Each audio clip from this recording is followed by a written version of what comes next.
YouTube, what's up? It's the Gaming File. We're back. More pickups. This pickup video is going to be fairly epic. Forewarning here, I've actually gotten some crazy stuff, some things that I've sought after for a long time.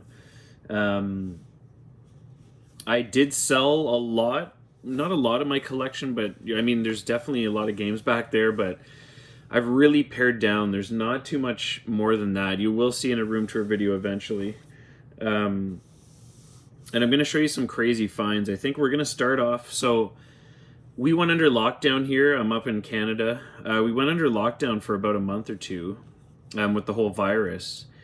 And I don't know what it was, but people were giving stuff away for free. I don't know if it's something that they would have normally donated and then just put it up. I'll start with this. This is a sealed Super Mario Galaxy. Factory sealed. It was free. I just went to pick it up. This isn't worth like a crazy amount, like maybe 50 bucks, but I'll probably put this on eBay, I think, because I have the game and it's the Nintendo Selects version. Good trade bait. I'm going to show you this stack. So NES games for free. And this is gonna segue into some other NES stuff. I think it's dying down in popularity. So we have Double Dragon complete in box. Actually, sorry, the manual wasn't in here. But I mean, yeah, I'm not complaining with free. We had Mario Duck Hunt, RC Pro-Am, Blades of Steel. Actually, it came with the manual, that one. Birthday Blowout, Super Mario 3. Another Duck Hunt, Spy vs. Spy, and Iron Tank. I actually have all these games. So I will be putting these up for trade, and maybe that's a thing with the Super Mario Galaxy too. I'll put it up for trade, see if someone wants it. This is kind of crazy to find, and something that I've been looking for a long time. That is Tengen Tetris.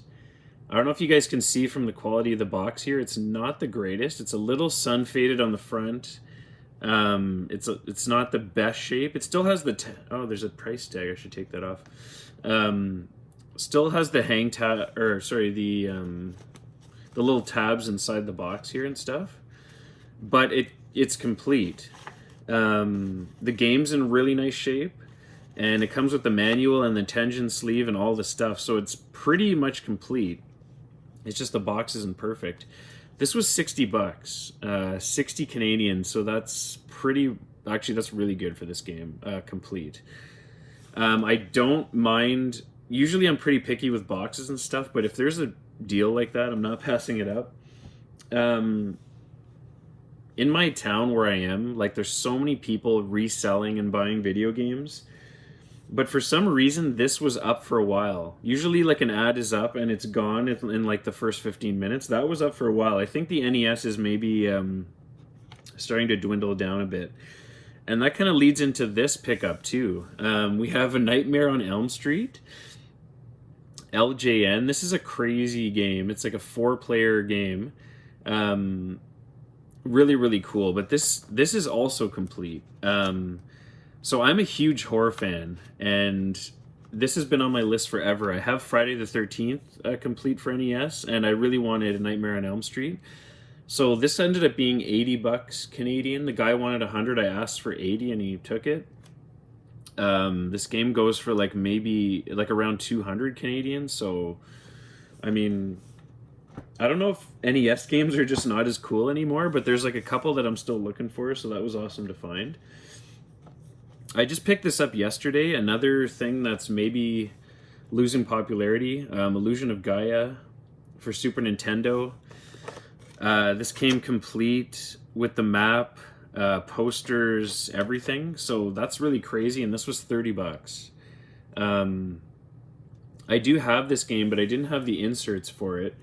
So I'll be upgrading the inserts and probably putting this up on the trade block eventually. We're going to hop into some odds and ends here.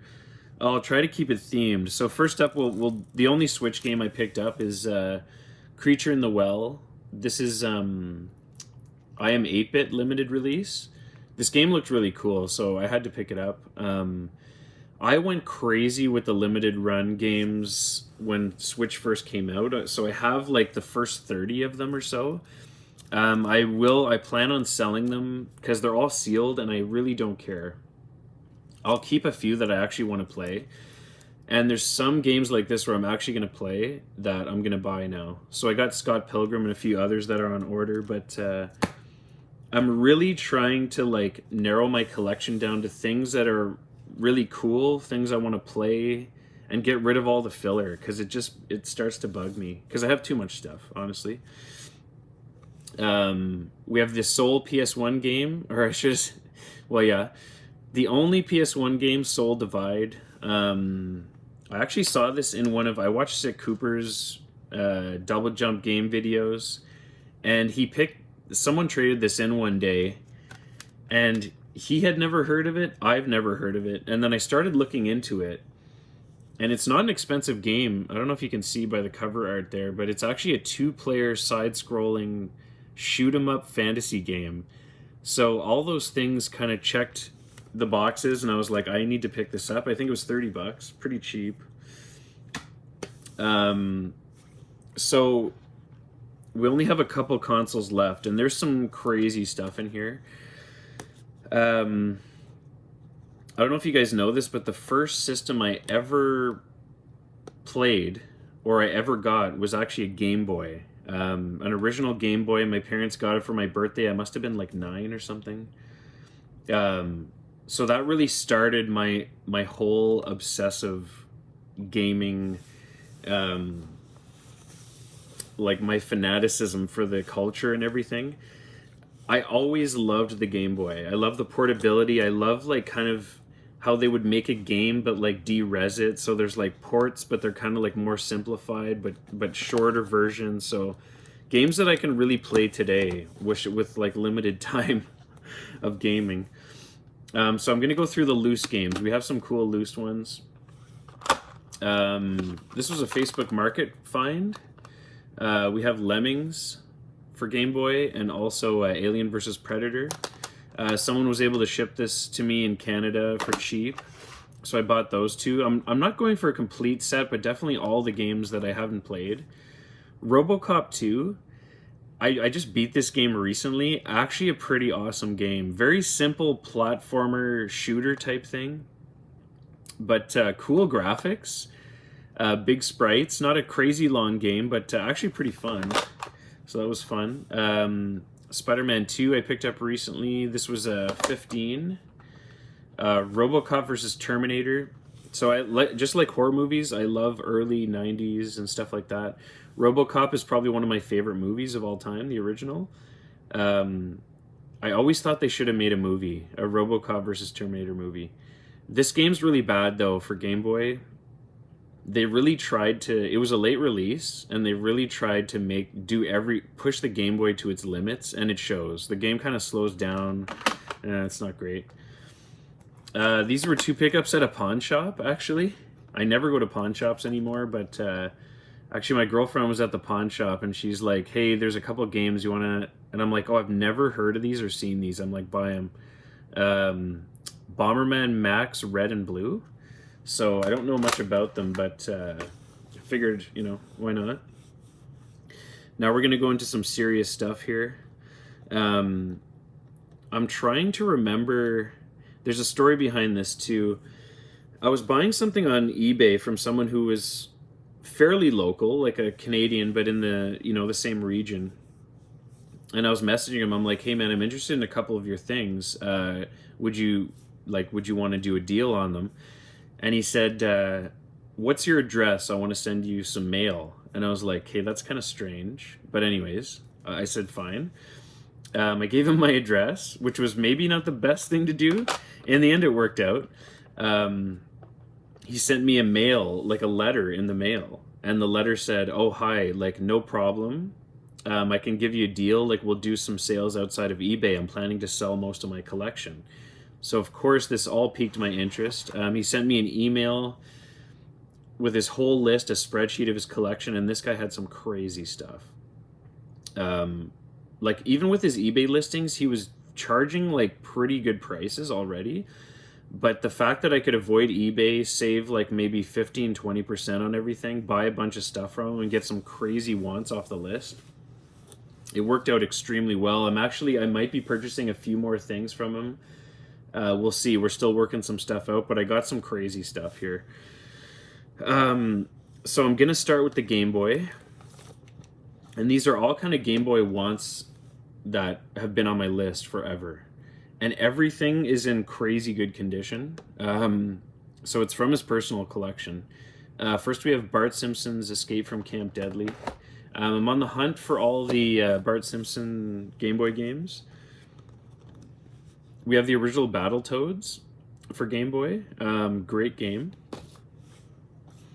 One of my favorite games ever for Game Boy is Burger Time Deluxe. If you guys haven't played this game, this is probably the best Burger Time game ever made, in my opinion. They even made a new one for Switch. I bought it. It's terrible.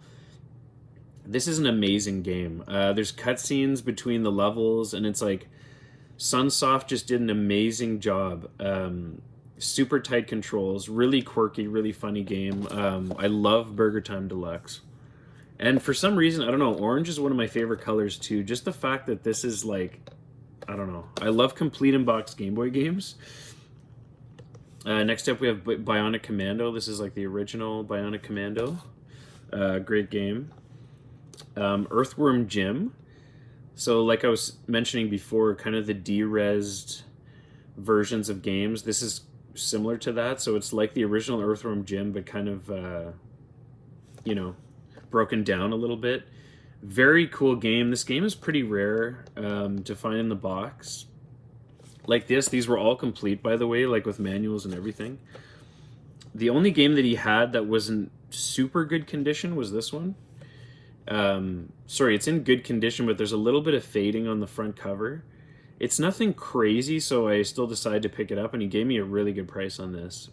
This is Gradius Interstellar Assault, which is basically the sequel to Nemesis on Game Boy. So if you guys have seen or played Nemesis, that's basically Gradius 1 on Game Boy. It's kind of confusing, but great shoot 'em up for the Game Boy. And then actually those were the things that I got from him, plus two other things I'll show at the very end of the video that are pretty insane. But these are a few other Game Boy pickups I got from different places. This is box and manual only. I got this at the TND video game. Like they have a flea market. They have a store at the flea market here in Stittsville. Really cool guys. But this was a box and manual only. So I picked that up to complete a game. I bought this from a local store. I got a really good deal on it, but when it showed up, I mean, there was no pictures. It just said complete. So that's kind of disappointing. But I messaged them. I said, guys, like, there's a big rip on the front here. So they actually took some more money off again. So this ended up being, I think, 75 Canadian, which is actually it's a pretty good price for this game. Everything else is mint inside, the manuals and everything. So I'm not too mad at that. This is actually one of the first games I ever played, believe it or not, when I got the Game Boy, that original time. So now I love Castlevania, I love video games, and I love Game Boy. Like, it all started from there. This is a pickup that I'm trying to remember if I showed in a previous video. I got this locally for $15, and that's kind of crazy. Banjo Pilot. This is a very hard to find game, like complete in box. I'll be honest, to say that I haven't played it yet. It kind of looks like a flying version of Diddy Kong Racing. I don't know. It looks really strange, but there was 2 Banjo games that came out for Game Boy Advance. I think the other one's Grumpy's Revenge. I may try and track that one down. I gotta try this game out though, like to see what the deal is and why it's so rare. There's 2 games here. This is the final 2 games that I got from this guy's collection. There's some heavy hitters here. This game has been on my want list probably forever. I had an opportunity to buy it years ago for $300. from a local guy, and I remember passing it up being like, oh, that's so much money, like I can't do it. And I mean, honestly, now I'm a bit older, I have a bit more money to spend on these things, but still, I probably should have bought it. Maybe it's a good thing that I waited, because I can't remember if the condition was great on that one. This one is literally mint from the guy's own personal collection, and that is Burning Rangers. This game is probably the top 5 like sought after for Sega Saturn. As you can see, there's a lot of Sega Saturn games back there. There's really not, there's maybe 2 others that I'm looking to play or get, and Burning Rangers has been on that list forever to pick up, so it's kind of crazy that he had this. I mean, the case is literally perfect. The disc is mint condition. This actually came with the insert and registration card and everything else. So if you guys are into Saturn collecting, you know that like to find these games this mint is really hard to do. I should probably get a few protectors for this stuff, because like these are turning into investments now. It's kind of crazy. But Burning Rangers is a huge one that I've always been looking for. This next game is really insane, and this is probably, it could be the rarest game in my collection now, or one of them at least. And there's a bit of a story behind it, but I'll tell you, he had it, and I said, honestly, I think this is the only time I'll ever basically be able to see this game or have the chance to purchase it. So if I don't do it now, and honestly, when I got everything from him, like we worked out a crazy deal anyway, so it ended up being a lot cheaper than what you get it for. And that is KO Flying Squadron. This game is insanely expensive. Very hard to find. Like, only a couple show up every year on eBay, so it's super, super hard to find. There is one small caveat, and a reason why this was a lot cheaper. This is actually disc only. So, this is the legitimate disc. I don't know if it's going to show up on camera or not, but you can kind of see around the center there, there's like some etching into the disc and stuff. The disc itself is perfect. Another reason why I really wanted to get it, like it's literally mint, no scratches. Now this game, so basically the story is this is a reproduction case and manual, which is kind of strange for me. No games in my entire collection have any I don't like repros. I don't like reproduction cases or boxes or manuals or anything. But for this game, because it came in a big case, and to have it like in the collection slotted in there, I think it was worth it to get it. I mean, he already had paid for this and done that. So and he's basically, you know, I wasn't paying to have this extra stuff. I was only paying for the disc. So I figured, why not? But this game, I mean, it's crazy. It's expensive. It's rare. It's a cool shooter, like a cute 'em up. And honestly, like I cannot wait to play this game. I don't have my Sega CD hooked up at the moment. I'm still like working with the game room and everything. But once it is, like, I cannot wait to play this, because this is a game that I would actually play that's super rare. Same with Burning Rangers. That's kind of what I'm going for these days. Anyways, guys, it's kind of a crazy video. It's kind of long, but we got some crazy pickups here. This is insane. I did end up selling a ton of games to kind of help subsidize this endeavor, and I'm glad I did, because wow, that was not cheap, especially with the Game Boy games and stuff. So yeah, I hope you guys like that kind of pickup video. Sorry I haven't been posting that much, but I do when I can, and I'm glad anyone who's still around watches and sticks with the videos. There will be a room tour eventually. Stay tuned for that, and yeah, thanks for watching the channel, and happy collecting. Hope you guys are doing well and staying safe out there, and we'll talk soon. Peace.